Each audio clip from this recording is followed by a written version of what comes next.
Well done Arshad Nadeem, Pakistan को एक और गोल्ड मेडल जितवा दिया। इस्लामी यकजहती गेम्स में पाकिस्तानी जेवलिन थ्रोअर अरशद नदीम ने 83.5 मीटर की सबसे लंबी थ्रो फेंकी। इस्लामी यकजहती गेम्स में अरशद नदीम ने मुसलसल दूसरी बार गोल्ड मेडल जीता। रिपोर्ट देखिए।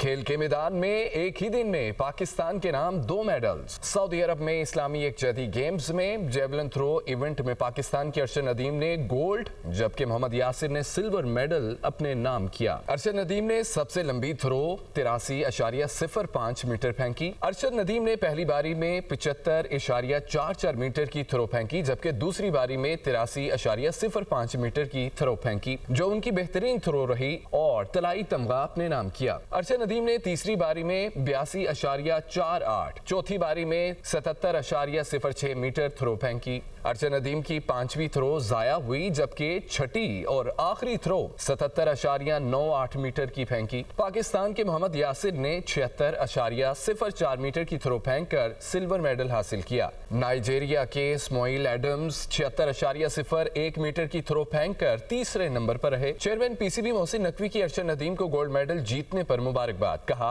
अरशद नदीम ने फिर से हर पाकिस्तानी का सर फख्र से बुलंद कर दिया है। अरशद नदीम की जीत खेल और अमन से मोहब्बत करने वाले पाकिस्तान की फतह है।